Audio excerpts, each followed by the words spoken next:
Hi everyone, welcome back to Smarta. It's Marta. So today we are doing subtraction with expanded form. Ooh. So we'll go over the easel pretty soon, but first some shout outs. Okay. My first shout outs, I'm actually going to shout out in this video and in the answers video a bunch of shout outs to a bunch of kids who are doing extra projects. Okay. So I got 4 on my list right here. The first for extra projects. These are really impressive because in addition to doing their schoolwork that we've been assigning, they are doing these extra on top of that. Things that they're interested in. Yeah. So Catherine has been writing about Venus. She's been studying the planet of Venus, and today she told me that Venus on its surface has 1,600 volcanoes. Wow. That's incredible. Mm-hmm. Corbin has been doing a lot of studying on his family tree, and he's researching not just back to his grandparents. He's going all the way back to like Alexander the Great. Oh, wow. Like way far back. So he's learning all about how he's connected to kings and queens and conquerors. So that's really cool, Corbin. That's pretty exciting. Hayes has a birthday coming up soon, and he got a little bit of an early birthday present, and he wanted rollerblades, and his mom and dad gave them to him early, and he sent me a video of Hayes teaching himself how to rollerblade. Great job. It's nice to stay fit outside. Exactly. And on that note, another fitness one, EJ has been working really hard and on his scooter. Like scootering, that's really cool. I like scooters. Scooters are fast, like rollerblades. Great job, EJ. Excellent. And you got some. My shout out this week is to everybody who's coming to our classroom meetings, the Zoom meetings that we have each week. We really like having those meetings because it gives us a chance to see you and connect. And it's not like we're teaching anything, but we're talking about things like interesting facts about provinces and how you're feeling. And it's just nice to connect as a group. You get a really good feeling from the group. And it was especially nice this week because we saw Callum and Isabella and we hadn't seen them for a while. We'd been waiting to sing happy birthday to them. So it was good to see you guys. Excellent. So we got some jokes. I'm going to go first. Okay. Where do library books like to sleep? Where do in the library? Under their covers. Nice. Good one, right? This joke goes out to Hayumi because she's writing a story right now to me on Davy Wright. And this kind of is connected to her story. So why can't you give Elsa a balloon? You mean Elsa from Frozen? Why can't you give her a balloon? I don't know. Because she'll let it go, let it go. Okay, you guys, you can meet us over at the easel. Subtraction with expanded form. Hi, boys and girls. Welcome to Subtraction using expanded form. Now, there's so many strategies, different strategies, how to solve math problems. That's what I love about math. If anybody tells you that there's only one good strategy to solve math problems, it likely means they only know one strategy. Mrs. Marta and I both really love 2 things about math. That wherever you go in the world, math is the same. Languages can be different, but math is the same around the world. And the second thing is there's more than one way to solve a math problem. That's why we do number lines, expanded form, partitioning, rounding up. And we teach all these so that in different situations, you might want to use different strategies, but also that you get to choose eventually what strategy you like as your favorite. Now, in general, Mrs. Marta, is yours rounding up, Mrs. Marta? For subtraction, I prefer rounding up. Okay, so for subtraction, Mrs. Marta loves rounding up.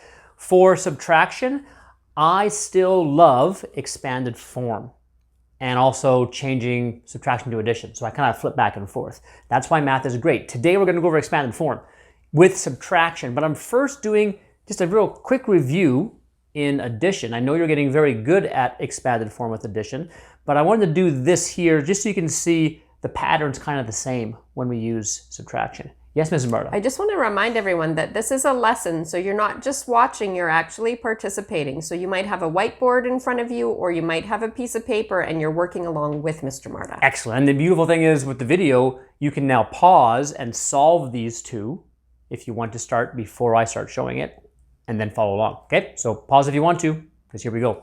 So expanded form with addition first, just to kind of review on the pattern it follows. So 23 plus 64, we rewrite it, we stack it, 23 plus 64. making sure my 10s are in line with the 10s and my 1s are lined up with the 1s.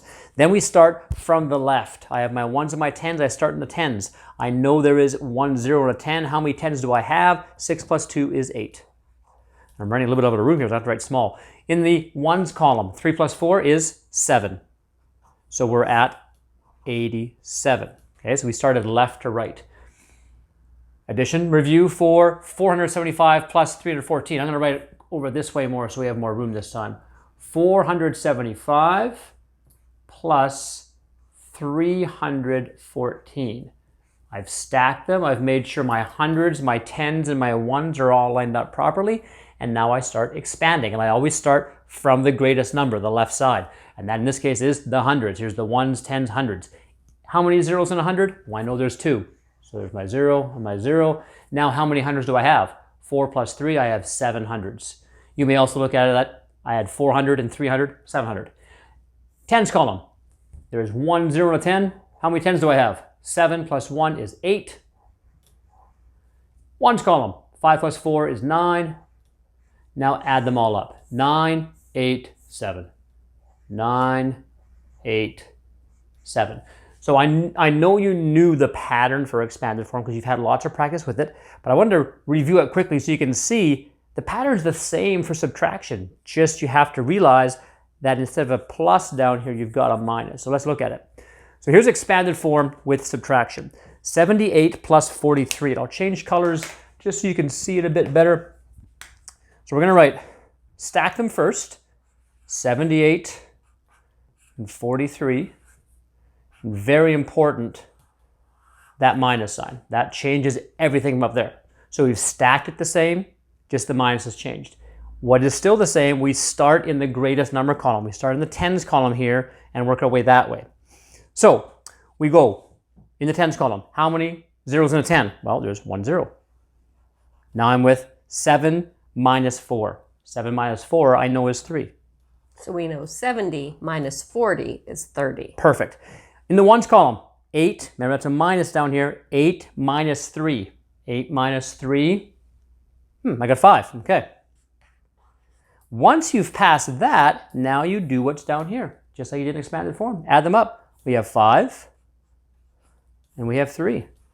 So our answer, 78 minus 43, is 35. Mr. Marta, can I just add something? Definitely. Sometimes I find it a little bit confusing because we're subtracting and we have to add the 30 and the 5 together. But I just have to imagine it's like I've done that subtracting and those are the two parts I have. I have to put them together to get my whole answer. You've done the subtracting and you're seeing what you have left over. Yeah. Now, another thing you're going to notice, boys and girls, in this expanded form lesson, for every one of these questions, when you stack them, if you've watched Mrs. Marta's video on rounding up and she says, let me check first if I can do it the easy way, each of these you could do the easy way. You could. The reason I've not made any harder ones for this lesson is because it gets a little more difficult in part 2. In part 2. Because in part 2, negative numbers come into play, which we've talked about before. And we'll do that next week. Next week. So this week, we're doing the easy version with expanded form though. Okay, you still have to expand. Don't simply just write the numbers, or the answers, I mean. Expand them. So here you go. 87 minus 6. Really important. I did this one to make sure you write the 6 in the right spot. Okay? Because we have 2 digits here. We have a 1s and a 10s. What's that? Is that a 10? No, don't put it there. That's a 1. So make sure that goes in the 1s column. Yeah, it's not 6 10s. It's just 6. And then you're minusing. So very important. So yes, in the easy version, 8 minus 0 would be 8. 7 minus 6 would be 1. I can see the answer is going to be 81, but I want you to get practice with expanding it for subtraction. So let's start. 80, so we're in the tens column. 1, 0, and 10. I have 8 tens minus 0 tens. Well, I still have 8 tens then. I'm in the ones column. 7 minus 6 is 1. And now I've figured out my differences. What do I have left? 80 plus 1 is 81. All right, I'm going to switch sides over here. Could you switch markers too? That one's getting a little bit late. I will definitely do that. Let's go with that blue one I had before, I think. Okay, I'm going to actually stand a little closer here. 484 minus 261. Now, technically, this is a grade 3 question because we're in the hundreds now, but because it's the easier form, I threw it in there because I know you guys can do it when you look at it. We got some great practicers of math. We stack them first. 484, 261. Really important, put that minus sign there so we know this entire line here is minuses or negatives. Now, expand it. We start in the hundreds column. Ones, tens, hundreds. How many zeros in 100? We got 2 zeros. How many hundreds do we have remaining? 4 minus 2, or 4 take away 2 is 2. So I have 200. And you could have said, I had 400 and I take away 200. Well, 400 take away 200 is 200. Done the hundreds column. Going to the tens column. The tens column, we know there's going to be a 0 because we're in the tens column. I have 8 tens minus 6 tens. 8 minus 6, well, I know the difference is 2. So I have 2 tens or 20. 80 minus 60 is 20. In the ones column, 4 minus 1 is 3. Now I've calculated my differences, 200, 20, and 3. Now I got to put them together. Ironically, you can say it, 223. 3 ones, 2 tens, 2 hundreds, 223. Expanded form I love because it just, for me, I see it better for my brain and I can add it quickly together. This makes better sense to me. I'm going to pull the chair up for the more examples down below here. I've already pre-stacked these ones. All right, stay with me, Mrs. Marta. I'm still with you. All right. So 54 minus 12, ones and tens. So we're starting the tens column. I have 1 0 in the 10 column. 1 0, there's a 1 0 and a 10. Now how many tens do I have? 5 minus 1 I know is 4. So I have 40. Because we had 50 and we had 10, the difference is 40. In the ones column, 4 minus 2 I know is 2. I've solved for my differences. What do I have when I add them together? 40 plus 2 is 42, or you can add the columns 2 and 4, 42. 96 minus 73. Remember, boys and girls, you can pause me right now and solve as many of these as you want to and restart it when you're ready, okay? And the great thing about the YouTube video, if you have tried to solve them and you've made a mistake, pause the video, erase it, make the correction, give yourself a check mark, and continue. Yeah, this is just practice. So 96 minus 73. We are, again, ones and tens. So I start in the tens column. I know there's a 0 and a 10. How many tens do I have? I had 9, but I'm taking away 7. If I have 9 and I take away 7, I know I have 2 left. And 2 tens is 20. So 90 minus 70 is 20. In the ones column, 6 minus 3, I know is 3. I've solved for the difference. Put them together. Put them together. 20 and 3 is 23. And you can do the columns if you want to. 0 plus 3 is 3. 2 plus nothing is 2. 23. Let's continue. Pause me whenever you want to. 47 minus 30. Many of you can see that right away and you'll probably say the answer, oh, I can see it, 17. You're right. Or many of you say, oh, that's the easy version. I can do it easy like Mrs. Marta shows me and make 10. I don't have to make 10. I can just stack them, do it easily. 4 minus 3 is 1. 7 minus 0 is 7. The answer is 17. Yes, but we're getting practice with expanded form. So we get practice for when it gets harder next week with the negative numbers. So do expanded form, even if you know the answer. We're in the tens column. We have 1 0. How many tens do we have left? 4 minus 3, we have 1 10. 7 minus 0, we have 7 ones. I've solved for the differences. Let's add them together. 0 and 7 is 7. 1 is 1. So we have 17 for the difference, for the answer. 19 minus 6. There's one of those ones up here again. Oh, ironically, it's 6 there as well. Remember, make sure you stack the ones over the ones if you have a question like this, if you make up your own, or if it was one of the challenge questions. 19 minus 6. Even though this one doesn't have a 10, we still start in the tens because the 10 is up here. So how many zeros in a 10? There's 1 0. How many tens do we have? Well, we only got 1 10 here and none here, so there's still only 1 10. And if there's nothing there, it's like it's a 0. Exactly. Then we go to the ones column, 9 minus 6. Well, 9 minus 6 I know is 3. It's one of my basic facts. I've solved the differences. Now let's add them together. 10 plus 3 is 13.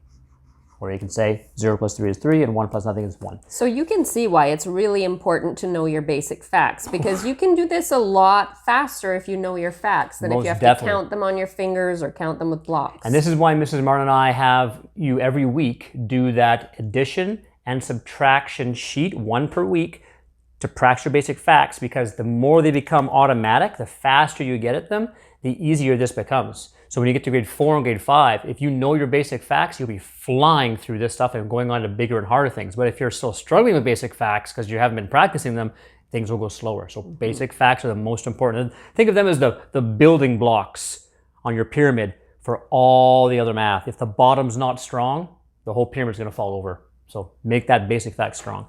Okay, 347 minus 115. Now again, these are grade 3 questions now because we're in the hundreds. And I know also they're the easy version. You can just solve it. We know you can do it. We know you can do this also. But remember, we're expanding this so we get practice. So expanded form for these questions, please. Okay, we're in the hundreds. So we have 2 zeros and 100. How many hundreds are we left with? We had 3, we take away 1. 3 minus 1 is 2. So I have 2 hundreds. We're in the tens column. There is 1 0 and a 10. How many tens do we start with? Well, we start with 40. We're taking away 10. 40 minus 10 is 30, or 4 take away 1 is 3 tens. So we're left with 30 tens, 30 total, 3 tens. In the ones column, 7 minus 5 is 2. You can see the answer already, so I love expanded form. The answer is going to be 232. And you can follow the line if you want to. In the ones, we have a 2. In the tens column, we have 3. And in the hundreds column, we have 2. Remember, as Mrs. Martha said, these are zeros here, imaginary zeros. 232. Pardon me. The last expanded form. A big one. 784 minus 352. Let's expand it. We're in the hundreds column. 2 zeros. How many hundreds are we left with? We start with 7, and we take away 3. 7 minus 3 is 4. So I have 400 remaining. Go to the tens column, put my 0 for my tens. Let's see what we have. I had 80 minus 50, or I have 8 minus 5. 8 minus 5 is 3, so I have 3 tens. So I'm left with 30. And the final one, in the ones column, remember it's always minus in the bottom here, 4 take away 2 is 2. And our lovely expanded form, you can already see the answer, boys and girls. Call it out, what do you see? The answer is 432, and you can write it 432. Make sure they line up in each of the proper columns. So that's our expanded form lesson. Now I have some challenging questions for you on your own. They start off the basic grade 2 level. Then the challenge question goes on to a more grade 3 level, and the super challenge question goes into what we're covering next week, the negative number stuff. See if you can figure it out ahead of time. Yeah, I know there's some of you that can, because you've been showing me already in some of your emails and to Mrs. Marta as well. Some of you have been doing this already. If you're one of those people who have had lots of practice at math, challenge yourself in the super challenges, okay? So everyone must do the try on your own section here, these 6 questions, okay? And you must solve them with expanded form. Not the easy way. Not the easy way. All of these you could do the easy way right away. You could just say, oh, here's the answer, here's the answer, here's the answer, because the number you're taking away is less than the number above. So you could just solve easily. But we want practice with expanded form, so next week when we get to these really difficult ones, we get how to use expanded form. If you practice expanded form here, this will be much easier next week. Okay? So everyone must do these ones. If you want to challenge yourself to the grade 3 stuff, which just means we're in the hundreds now. Again, these are, the easy ones, as Mrs. Marta calls it, because the numbers on top are greater than the numbers below. So you could just solve and find the answer for each of these. It would work. But practice this with expanded form. You're going to have hundreds, tens, and ones. Here you have tens and ones. The super challenge question, if you want to tackle that, that's really impressive. You get this already because you're going into negative numbers. I'm curious who does it. Send me those pictures, and we'll see you for Rexy right away. Okay. Okay. All right, you made it to the end, and you're here for Rexy's joke. What did the duck say when she heard Rexy's jokes? What did the ducks say when she heard Rexy's jokes? You quack me up. Rexy, why are you laughing like a duck?